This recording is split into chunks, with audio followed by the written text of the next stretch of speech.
In the personal story segment tonight, do you believe in God? Increasingly, fewer Americans do.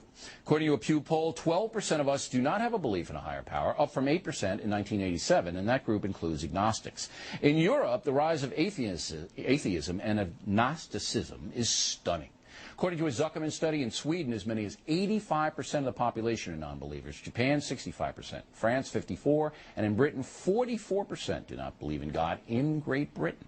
Listen now is a man who understands that position. Richard Dawkins, the author of the mega-selling best book, The God Delusion. I think it takes more faith to be like you, an atheist, than like me, a believer, and it's because of nature. You know, I just don't think we could have lucked out to have the tides come in, the tides go out, sun go up, sun go down. Don't think it could have happened.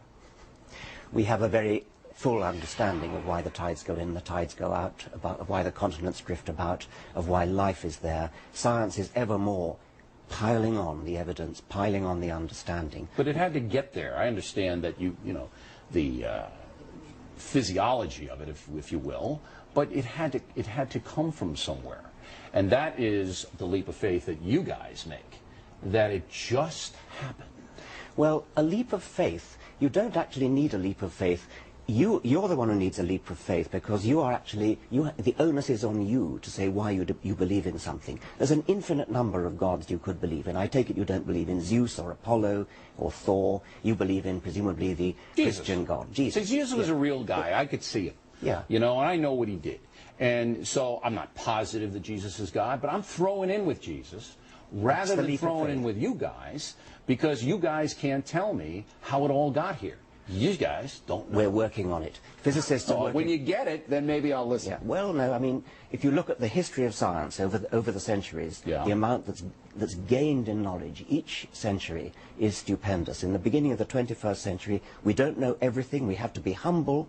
We have to, in humility, say that there's a lot that we still don't know. And, you know, being humble is a Christian virtue. Well, so there you go. Of course it is. All right, when you guys figure it out, then you come back here and tell me, because until that time, I'm sticking with Judeo-Christian philosophy and my religion of Roman Catholicism because it helps me as a person. Ah, that's different. If it helps you, that's absolutely. Great. And that doesn't mean it's true. Well, it's true for me.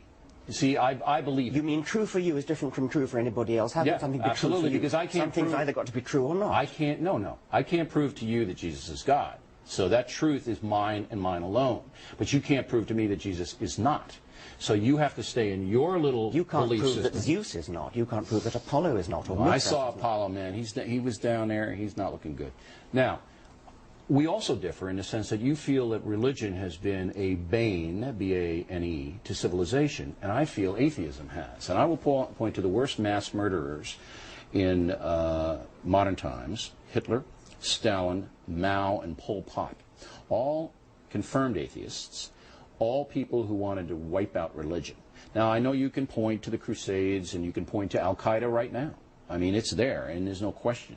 But I say that I'm throwing in with the founding fathers of the United States, which saw religion, spirituality, as a moderating influence, as a good thing if people embrace the true tenets. Go ahead. The founding fathers of the United States were secularists above all.